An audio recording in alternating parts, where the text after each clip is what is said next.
இந்த சோதனை எத்தனை நாள் நடக்கும்? சில பேர் கேட்பாங்க, பாஸ்டர் எத்தனை நாள் நான் சோதிக்கப்படுவேன், எப்போதான் இதுக்கெல்லாம் ஒரு முடிவு வரும், இதுக்கு ஒரு முடிவே இல்லையான்னு கேட்பாங்க. நான் சொல்றேன், சோதனை கடைசி வரைக்கும் நடக்கும். சாகிற வரைக்கும் சோதிக்கப்படுவீங்க. எஸ்கேப் பண்ணவே முடியாது. பூமியின் வாழ்க்கை நீங்க சோதிக்கப்படுகிறதுக்காக தான். The life that you are living on this earth is so that you will be tempted in all ways. எல்லா வகையிலும் சோதிக்கப்படுவீங்க. அதுக்கு முடிவே இல்லை. The thing is, சோதிக்கப்பட நீங்க கர்த்தரை சார்ந்து நீங்க இன்னும் பலன் அடைவீங்க. You will become stronger and stronger. ஆண்டவர் உங்களை பலவீனமான பாத்திரமா பரலோகத்துக்கு கொண்டு போக விரும்பல, பலமுள்ள பாத்திரமாய் மாற்ற விரும்புகிறார். எவன் ஒருவன் கடைசி வரைக்கும் உறுதியாய் நிற்கிறானோ அவன் தான் ரட்சிக்கப்படுவானோ. அதான் பவுல் சொல்றாரு, ரட்சிப்புக்கு ஏற்ற கிரியைகளை செய்கின்றார். கடைசி வரைக்கும் நீங்க சோதிக்கப்படுவீங்க. வேதம் எழுந்த பிறகு பலவிதமான சோதனைகள். சோதனை ஒரே மாதிரி இருக்குது. ஒவ்வொரு மனுஷனுக்கும் ஒவ்வொரு ஏஜுக்கு ஏற்றபடி சோதிக்கப்படுவீங்க. நீங்க மற்றவங்க பிளேட் இருக்கிறத பார்த்து எனக்கு அந்த பிளேட்டை கொடுத்துருக்கலாமே அப்படி கேட்க முடியாது. உங்களுக்கு என்ன கொடுக்கப்பட்டிருக்குதோ அங்கதான் நீங்க உங்களோட பொக்கிஷங்களை பெற்றுக்கொள்ள முடியும்.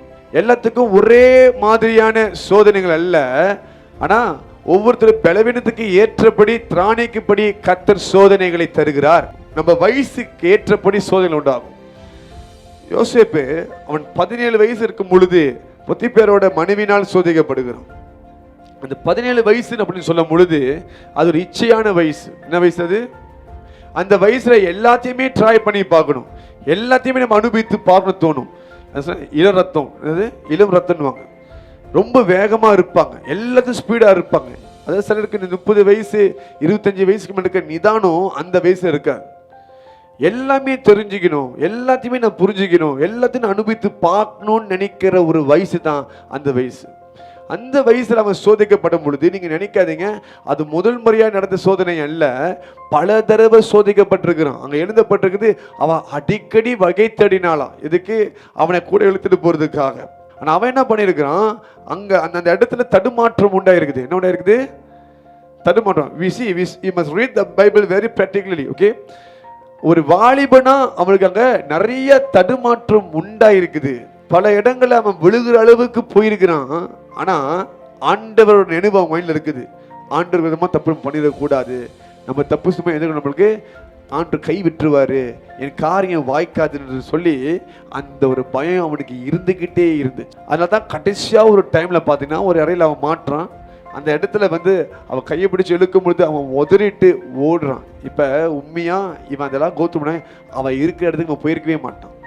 ஆமாவா இல்லையா?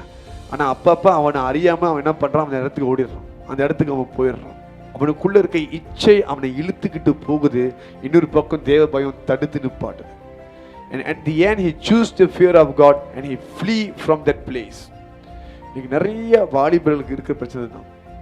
உங்க வாலிப வயசை நீங்க ஆண்டவருக்கு கொடுக்காம மாம்சத்துக்கு கொடுத்தீங்கன்னா எதிர்காலத்துல நீங்க அழிவை தான் இருப்பீங்க. நீங்க இதே சோதனை 30 வயசுல வந்தா அது ரொம்ப ஈஸியா இருக்கும். ஆனா அந்த சோதனை அந்த 17 வயசு வந்தா தான் சரியா இருக்கும். அந்த ஏஜ் நீங்க ஆண்டவரை சூஸ் பண்ணணும். நீங்க என்ன பண்றீங்கன்னா அந்த ஏஜ்ல இதுதான் என் வாலிப வயசு, என்ஜாய் ஃபர்ஸ்ட். என்ன பண்ணும், நல்லா என்ஜாய் பண்ணுவோம், அப்புறம் ஆண்டவரெலாம் யூஸ் பண்ண. நிறைய பேர் ஒரு கணக்கு வச்சுங்க, 50 வயசு ஆகிட்டா நான் ஆண்டவர் தேடுறேன், ரிட்டையர் ஆனதுக்கு அப்புறம் ஆண்டருக்கு ஊழியம் செய்கிறேன்.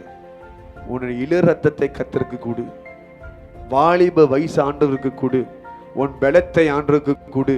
பாருங்க, அந்த இந்த யங் ஏஜ் வரும்போது நிறைய விதமான சோதனைகள் உண்டாகும். நிறைய விதமான நீங்க அங்கதான் ரொம்ப எச்சரிக்கையாகவே இருக்கு. உங்க எதிர்காலம் எப்படி அமைக்கப்படுதுன்னா அது நீங்க எப்படி வாழ்றீங்க இப்ப அதை பொறுத்து தான் இருக்குது. வாலிப வயசுல அதிகமாய் கர்த்தரை பிரியப்படுத்துற காரியத்தை நீங்கள் செய்யணும். நீதியும் விசுவாசத்தையும் அன்பையும் நாடுகிற சமாதானத்தையும் நாடுகிற இந்த டைம் உங்களுக்கு.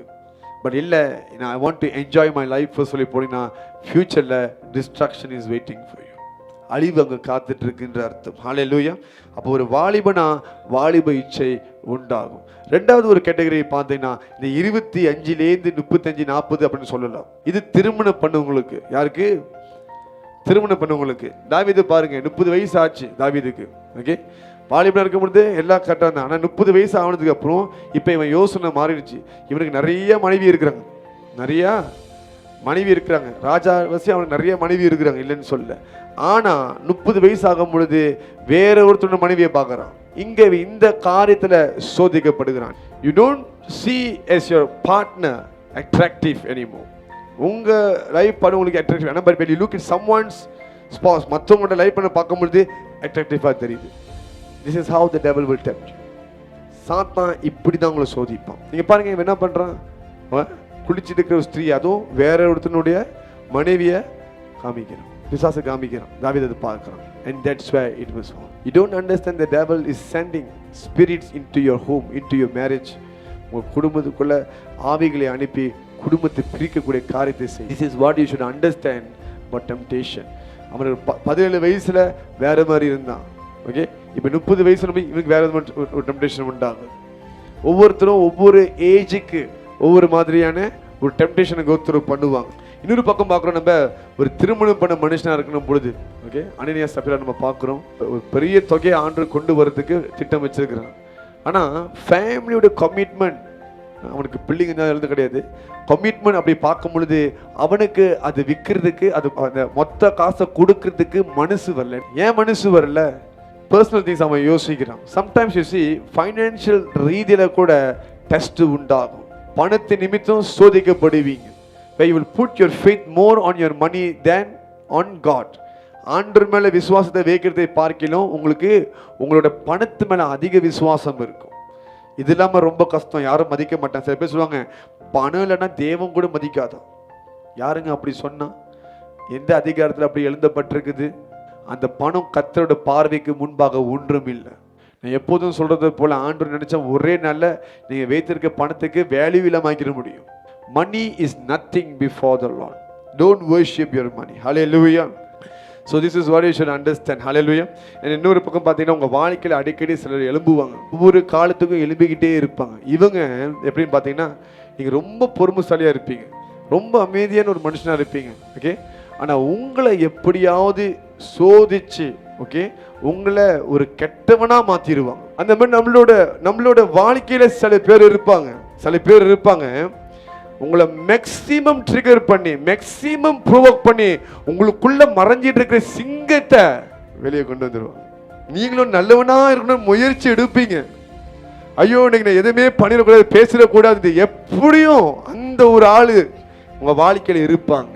அதுதான் பெரிய சோதனை. உங்களுக்கு சொல்லுங்க, பெரிய சோதனை. அது உங்க கேரக்டர் டேமேஜ் பண்ணிக்கிட்டே இருக்கும்.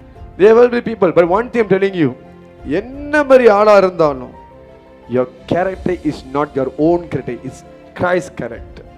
கிறிஸ்துவின் சுயரூபத்தை நீங்கள் வெளிப்படுத்தணும், கிறிஸ்துவை தான் நீங்கள் காமிக்கணும். நீங்க உங்களை காமிச்சிடவே கூடாது, ஓகே.